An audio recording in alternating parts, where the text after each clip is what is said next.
He is none other than John Barry. How are you, John? Hello, Rich. First off, I'd like to thank you for making the combine so much more interesting. How are you feeling? You know, John, I have finally begin to feel somewhat close to normal.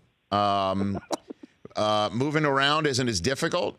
Right. You know, I did kind of pull something in my final training session 5 days before the run that reared its ugly head on the 22-yard line of my first of 3 runs. But, you know, I have heart. You can't teach that, John. And I only know one speed, quite frankly. You know what I mean? Yeah. Well, that speed, I mean, it was so slow I could hear Chariots of Fire playing in the background as I watched. Chariots of Fire was about very fast Brits, man. Come on now. In the suit, though, that was awesome. That's all I've got. That's my only option. So, although Snoop says I should take the jacket off, take the tie off, that's not the same thing, you know. Bow tie. Yeah, go bow tie. He has suggested He that. has said that, yeah. You know, Well, I'd like to see Charles Barkley and Dick Bavetta out there with you. I don't know who I'd pick. Remember they did that at the All-Star game years ago? I think I am going to win that one, should that one happen. So. Okay, I'd take you. I would take you. When's the last time you ran a 40-yard dash, John? Oh.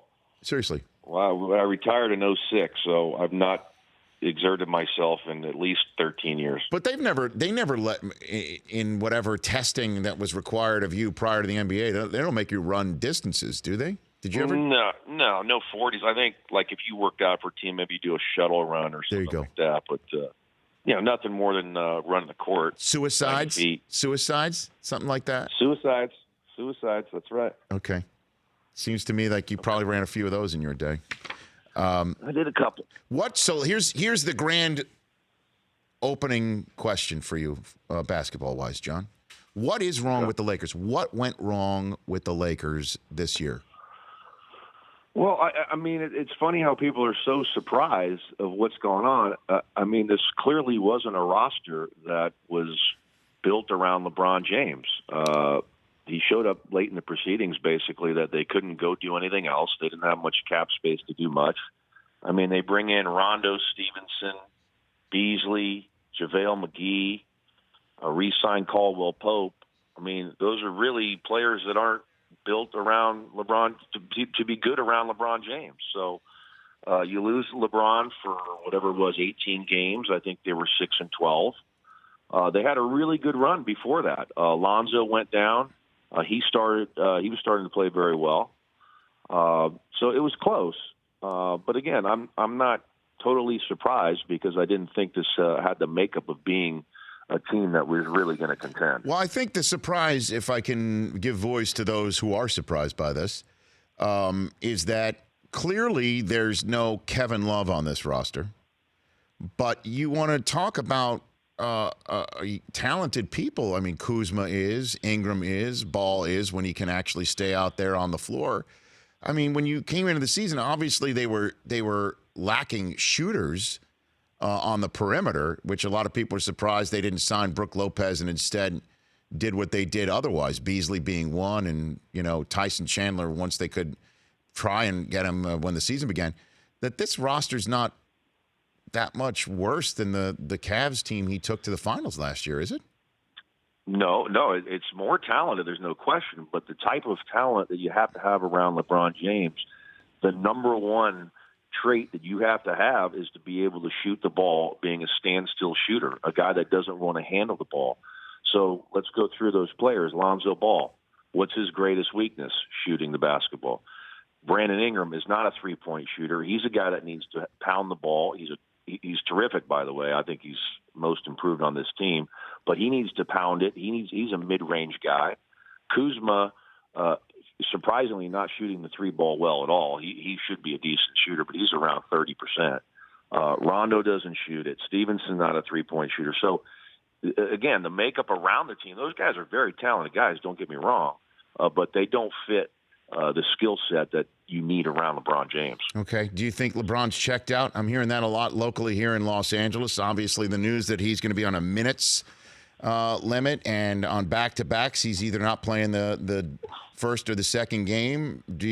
Are you of the mindset watching him hit the backboard on an inbounds pass, et cetera, that he's checked out, John? Well, I think there's great frustration. But wouldn't you like to be checked out averaging 27, 9 boards, and 8 assists? That's pretty good checkout. Yeah, right. So the numbers are still there, obviously. But, yeah, I see a lot of frustration, a lot of looking over at the bench, a lot of just, terrible body language out on the floor. You mentioned that throw-in that hit the bottom of the board the other day, the ball rolling up the court. He's done that a couple times and just kicked it out of bounds the other day. And he's frustrated. There's no question about it. But, again, I can't imagine that he's that surprised based on what kind of talent or the people they have around him that this is going on. And as far as shutting it down, I'm really not for it. I understand for the future. I wouldn't want to put any more miles on this guy, but you signed a contract. People are buying tickets to come watch you play. And what are we going to do? Every superstar player that's on a team that doesn't make the playoffs, we're just going to shut them down? Is that what we do now? Well, Not fair. I agree. You take a look at some of the back-to-backs. Somebody's going to be very disappointed that number 23 is not suiting up. So I guess Exactly. to just put a bow on the Lakers conversation here before we hit the Celtics, John, what's the answer? Because Anthony Davis, it's going to require a lot to acquire, clearly. And who else could come that could actually work out? And you got the Clippers also performing as well as they have been performing. They've got Jerry West putting a very nice team together for Doc, with Doc. I mean, they've got a Los Angeles welcome mat open as well. We know the Knicks are going to be competitive, and they've put all their eggs in that Porzingis trade basket for 2 max contracts. What's the answer for that's just a couple of teams here. What's the answer for the Lakers, do you think? Yeah, I think there's a lot of work to be done. Obviously these veteran players, they know they're not part of the future. These young guys got a taste of the NBA business of having their names in the trade talks. That do the Lakers really think that they're a part of the future? They're questioning that. Obviously, it's a fragmented group right now. So a lot of questions. Who's going to come? I don't think Kawhi comes. I don't think Kevin Durant comes. Could Kyrie Irving come back under the wings of LeBron James? Because clearly he's not very happy in Boston being the number one guy with cameras in his face as he walks into arena. God forbid you get paid $30 million and a camera gets in your face. So I don't, there's a ton of work to be done for the LA Lakers. And it's a domino effect when we get into this, free agency July 1st of who goes where. And we'll see where the pieces fall. All right, John Barry here on the Rich Eisen Show, ESPN Radio, coming up on Saturday night. You can also catch Boston at Lakers on ABC. Let's talk about Kyrie. You had an interesting comment there about Kyrie and his statements about the business of the NBA and him not really liking it very much. Obviously, you didn't take too kindly to that from what I heard right there, John. Well, what's the big deal? You have to deal with that. You left LeBron James, you left a championship team, and you wanted your own team. That's what comes with it. And it's just surprising that there's any surprise about that with him, or that's the way it is. And you know what? You're getting paid a lot of money, and you have a very talented group. And to be unhappy is just surprising to me.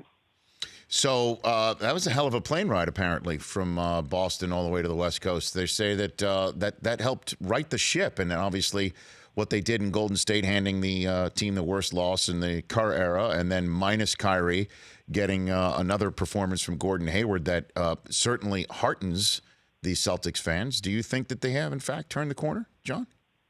Well, it's a couple of games. We've seen them play great throughout the season. Fortunately, they did back it up in Sacramento after that great win at Golden State with no Kyrie. So we'll see if they can maintain that focus. But I think the bottom line is everybody agrees that this is the most talented team in the Eastern Conference.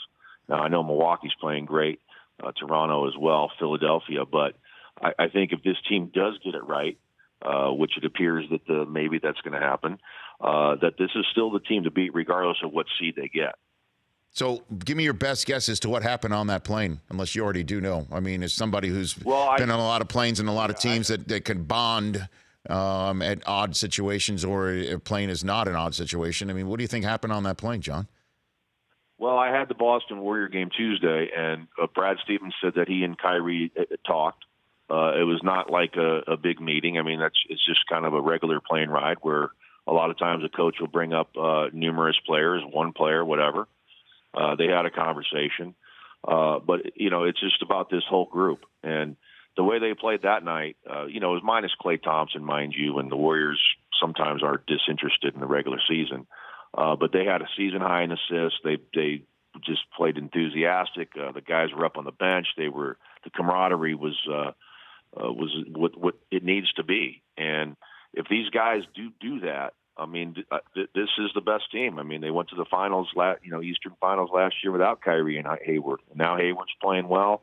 If Kyrie's healthy, he's a terrific player, and they have a great opportunity to go to the finals again. Did Brad share with you anything that you could share with us about what they said to each other on the phone? No, he really didn't. I mean, just normal talk, and a lot of comments that Kyrie's made in the media have just.